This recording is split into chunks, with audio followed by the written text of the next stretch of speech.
Welcome back to the NWR Aussie Resources Conference. My name is Kerry Stevenson. Next up, we have Ron Heeks. He is the Managing Director of Larvotto Resources. The ASX code is LRV. They have got projects in Australia and New Zealand. I love it. It's multi-commodity, copper, gold, cobalt. It's all there for me. Thanks, Ron. Ron, over to you to give us an update on where you are with Larvotto Resources. Thanks, Kerry, and it's great to be here and talking with everybody. It's a great way to get the information out. So talking about Larvotto this morning or this afternoon, depending on where you are, we're certainly multi-commodity. Copper gold is our focus around Mount Isa, but some of our other projects really do have some potential for some other things, and let's have a look at that. Three main project areas: Mount Isa, our lead project, 900 square k's directly east of Mount Isa. Wonderful project and in an area that's been unloved for a very long time, but highly prospective. Eyre project just out of Norseman in Western Australia. It's a project unlike any I've ever worked on. It's got the potential for so many things. It's just quite amazing.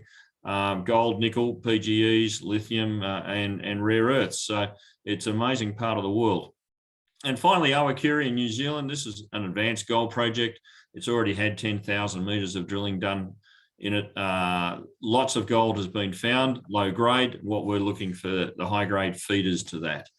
In most areas, we've got production facilities nearby, particularly Mount Isa, and we've got a strong team and board who have bought projects online before. The company itself, listed late last year. It's pretty simple. Currently trading at about 23 cents. 56 million shares. It's about as clean and simple as you can have. The team, Mark Tomlinson, had been around for a long time, both technical and on the investment side.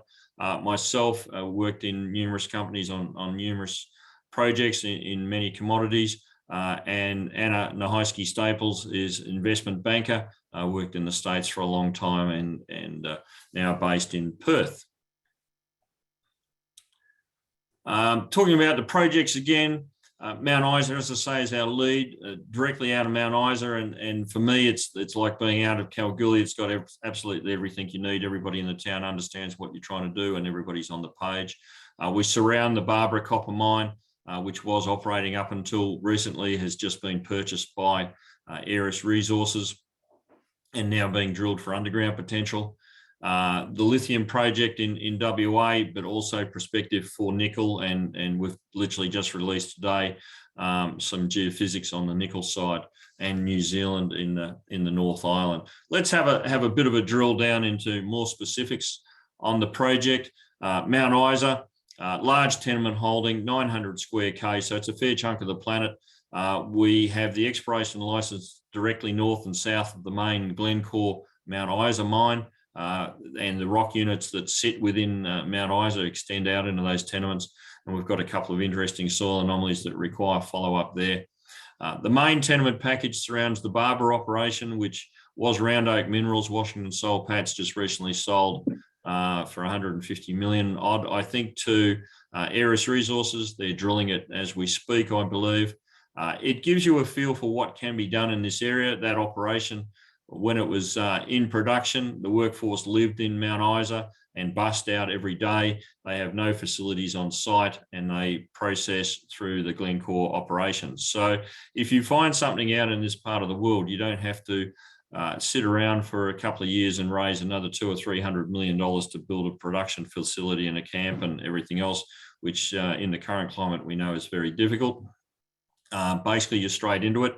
It also means that we have a brand new haul road basically going from the Ballara operation in the middle of our project area straight into Mount Isa. So it's a pretty interesting asset to surround. The area itself, really too many projects to talk about within it, and we'll just focus on a couple. Yamamilla to the northeast is probably our lead. We've just finished a drill program in the last couple of days at Blue Star to the south, which is only about 20 kilometres north of the highway that goes between Mount Isa and Cloncurry. So really excellent logistics into that area. Portal Creek is another one. The amazing thing about this area is that it really hasn't been explored, and considering you're so close to a world-class copper operation. The history was it was held by the majors for many, many years. When the juniors started to get involved, it was very difficult for them to raise money for exploration, as we know, over the last 10, 15 years, and copper exploration even more difficult. So not a lot of work was done. There's probably no more than 40 drill holes over the 900 odd square kilometres of ground, but targets everywhere with old workings everywhere. And what you're seeing coming out from the Mount Isa region and our colleagues at Carnaby to the south and Cooper to the south, and others to the north, Austral to the north. Ernest Henry's just changed hands. Lots happening around Cloncurry. Seeing more news out of Mount Isa a week now than what you literally used to see every 1 to 2 years. Wow. And that's because people are getting on the ground and they're drilling in areas that really just haven't been tested before. So for me, the story I like to tell, it's like getting the Kalgoorlie in the late 70s, early 80s. There's workings all over the place, no drilling, and you know, the rest around Kalgoorlie is history. There's mines everywhere. This part of the world is exactly the same. It's just been unloved and undrilled. And what you're seeing is people are going out and drilling and finding things. And the great thing at the moment is that you get a reward for that. So it's a very, very interesting area. Let's just have a look at the couple of prospects just for interest. Yamamilla, as I say, interesting one. We've got 4 kilometres of geochemistry that really highlight a significant anomaly. It overlies a VTEM anomaly as well, so that's coincidence. So you've got a lot happening there. It's got a drill hole round about every kilometre along it. They're only about 70 metres deep, and every one of them is mineralised. And that's the sort of opportunity that we've got in this area. So large areas to work on, some really interesting targets, but very little drilling. But most of the drilling that has been done has found something. Just to the north of this, you've got a prospect that's owned by our neighbours to the north. That was drilled by St Barbara, and there's a nice copper resource sitting on that one right there, directly on the border. So very interesting area. Another example, Ballara Saddle. This is potentially an iron oxide copper gold project. I was standing on the ground here only a few weeks ago. You can walk over this and take 8% copper rock chips. There's some very interesting trenches, 15 metres at 6, 10 metres at 5 over the area. There's been absolutely no drilling done here. There's been no geophysics done. It's a very early stage, but a highly prospective target, looking more at iron oxide copper gold. Now, we were hoping to get an IP program across this recently, but unfortunately the rain and the IP crew turned up at the same day, so we couldn't get that. We've got an IP crew lined up as soon as we can to get in here and test this. And as you're seeing from the guys to the south of us, Carnaby and Cooper in particular, IP's been working particularly well in this area. Not a technique that's been used much, but it's certainly proving to show some pretty good results. And the sort of thing that you're seeing around this area and also at Yamamilla is some good gold credits, and quite nice gold credits here. The thing that nobody's ever analysed for, and we're seeing a lot in rock chip, is cobalt. And at Yamamilla, there's 9% cobalt in hand specimens. So there's a lot of cobalt floating around the system. When the work was done here, nobody was interested. So good chance of picking up cobalt credits along the way. So it's a fascinating part of the world. At Eyre in Western Australia, as I mentioned, a project unlike anything I've seen. The potential for everything here is just quite crazy. As highlighted in neurology all around us, we've got Liontown's Baldania lithium project just to the north, and it's pretty evident from the geophysics that those rocks come through. They're cut by the Gimbalana dike, which is a much later thing, and extend down into our tenement. South of that, in that purple area that you see to the south, you're into the Albany-Fraser terrain, which is producing lots of rare earth targets, and certainly we've got some rare earth anomalies that we'll be talking about soon as well. Within the Gimbalana dike, very good potential for nickel and PGEs, as has been highlighted by our neighbours at Galileo that have been drilling there quite successfully. We've released soil geochemistry over that area. The main area there, we've just finished fixed loop EM survey over that. That release went out 40 seconds ago. So hot off the press. Hot off the press. Hot off the press. And it's got quite a nice coincident geophysical anomaly sitting right in the middle of the geochemical anomaly there. I can't show you that one because it literally just went to ASX, so I haven't got a slide of it that I was expecting to use. But so we've got a nice nickel anomaly and we've got a nice coincident EM anomaly sitting over the top of that as well. So a bit of work there. We've got the lithium, which we've been waiting for a very, very, very long time for results on that, but we'll have something out on that very shortly. That's all sort of finally got there. And the delays in lithium have been causing us, extreme issues because you just can't plan how to go forward. But we do have outcropping pegmatites in that area. We do have exactly the same rocks that Liontown's got across the area. We do have a lot more soil cover than what Liontown do.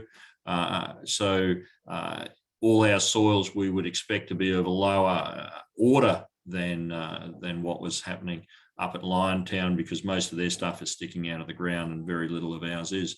But looks highly prospective for lithium in that area.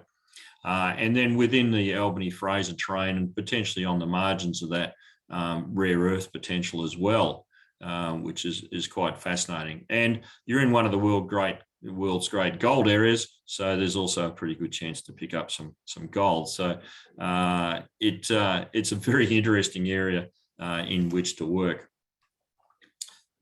Typical of that, lithium and gold. Newmont did a little bit of work back in the 70s, Western Mining in the 60s, but prior to that, not much. Anglo covered this entire area in a massive survey many years ago. That's being used as the basis for most of the rare earth floats to the south of us, driving from the geochem that Anglo did. And certainly it's been a fantastic tool for us to target things as well. Bit more of the nickel hits that we just put out, and that's the area to the north here where we've just put some geophysics over the top of that. So, and that's within the Ballara Dike. They're norite rocks. Norites are what you want to see anywhere in the world if you're looking for PGEs and nickel. So pretty encouraging stuff. Finally and quickly, in Ohakuri, New Zealand, North Island, amazing project. This is one where we're not going to die wondering. It's quite advanced already, and I'll finish this off quickly. It's had 10,000 metres of drilling put into this. That drilling hit some quite amazing intersections of 170 metres at 0.4, 160 at 0.3. Haven't really hit the source of the mineralisation, but you've got hits like that spread over an area of a couple of kilometres by a kilometre. There's a lot of gold in that system, a huge amount of gold. I'm not saying it's economic at this point, but a huge amount of gold. It's got to come from somewhere. The drilling followed up geochemistry and got those big hits and really didn't hit anything. And at that point, Kerr, who was running the project, undertook some broad-spaced geophysics. That's pretty well identified that most of their drilling is actually in the wrong spot. And they've been trapped by the nature of the rocks there, and the gold has moved through the rocks like a sponge over a big area. So they haven't hit the high grade zone. We know that there's a deep feeder from the geophysics. Kerr pulled out of exploration pretty well right around the world 20 years ago to go and focus on South America, and it's sat there ever since. So our task here is to tidy up the geophysics, define it. This is quite wide spaced. It's not defined enough to put a rig on. We've had 3 goes at trying to get geophysics done in New Zealand on this project now. I've got another go happening a couple of weeks from now. And it's very, very difficult getting geophysics gear and geophysics crews in New Zealand. So the geophysics will tighten it up, and a couple of holes will really tell us whether we've got a nice epithermal system or not. If it's good and it's all go, we haven't actually paid anything for this project, and we don't up until we define 1 million ounces. So, and by then that'll be fine. So it's a nice, cheap, easy one for us with huge potential. As I say, There's a lot of gold in the system. It ticks the boxes perfectly for what the classic model is as compared to what we've got. So we know there's a deep source. We know that there's feeders coming up, and you can see the drilling that's just sort of missing that off to the side. So the classic model that everybody uses around the world to go looking for epithermals, what we've got is so close to that, and just the drilling's in the wrong spot. So it's a pretty interesting project in its own right. So and that really is about us. Well, that's a lot to take in, Ron, but I thank you very much for that update. There's a big focus on exploration in Australia, but what I want to know is, why did you decide to pick up the New Zealand asset? Is it just because? Oh, look, Kerry was too good to refuse, really. I mean, it wasn't a grassroots one. You know, unlike intersections, unlike I've seen in an epithermal. I mean, unusual to get 170 metres of mineralisation in epithermal. That's more porphyry copper type stuff. Yeah. And over such a big area that there really is a lot of gold floating around, and you know, you can't mention a number, but it's millions of ounces. Wow. And it's got to come from somewhere. It's got to come from somewhere. It can't come from the top down. So, and going through the data, it became pretty obvious that you know, the exploration had been well done, but if they'd done the geophysics first, there could be a big hole in the ground there now. Wow. Okay. So it's not going to take a lot to work out whether we've got an epithermal. That's a great thing about epithermals. You know whether you're in them pretty quick. Right. You know, they take a lot to advance and drill out from that point forward. They can be tricky little beasts, but to identify the system early on, you know whether you're there or not. So it was too good to walk away from this one. And it's in a part of New Zealand where, you know, exploration and mining is not going to be a problem at all. That was going to be my next question. Yeah, so it's nice and easy jurisdiction over there. Oh yeah, where we are, it's intensive cattle. The last tree was cut down 120 years ago. So, and it's a very easy area to operate in. You know, you can walk or drive, and you'd never be 400 metres from a road. Coming back across the ditch, so to speak, the Eyre project in WA, that's polymetallic. It is certainly, and you know, we have yet to do a huge amount of work. We've been waiting on results from the Geochem for an inordinate amount of time, but we're pretty well there now. You know, there's lots of things happening out there. The base metals, certainly we can follow up quickly because we hit those with XRF. Wet chem stuff takes a lot longer these days. But it's very early stages for us. It was a sort of our sleeper project, if you like. But, you know, the news and good news just keeps on coming from everybody all around us. And every time we go and have a look at the data, or we get a few more results, we see some interesting stuff. So it's, you know, and we straddle the Eyre highway, so logistics couldn't be better.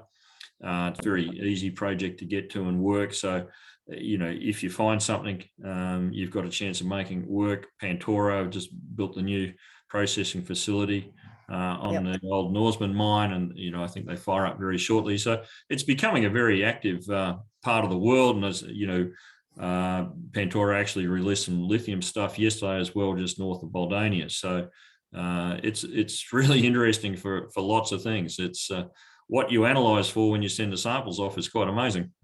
Well, that's what I was thinking as well. Ron, let's wrap it all up before we run out of time. To those that are listening, Larvotto Resources, give us the highlights that you think are going to be attractive to people. Yeah, I think, look, the highlights really are the copper around Mount Isa. That's the lead project. You've got huge potential to bring, you know, decent sized ore bodies online very quickly in that part of the world. You've got Glencore chasing copper feed. They're running out. They're doing deals with people. So you can get into production quite quickly up there. You're in a part of the world everybody knows what mining is and how it works, and so it does remind me a lot of Kalgoorlie and how that went. It's very easy to work, so that's definitely our lead, and it's a massive, you know, 950 square k's with workings all over it, literally all over it. Is a lot of work to be done there, and it's very early days for us. You know, we had an extended wet We've had certainly, without trying to complain, issues trying to get drill rigs, as most people have. So we're really only a few months into it there. Well, Ron Heeks, been fantastic to see you again. Larvotto Resources, ladies and gentlemen, ASX code is LRV. Ron's the managing director. He's a busy guy, but lots of exciting news flow to come. Thanks for joining us at the NWR Aussie Resources Conference. Thanks, today, Ron. Kerry. Wonderful. Good to talk. See you, mate. Bye-bye.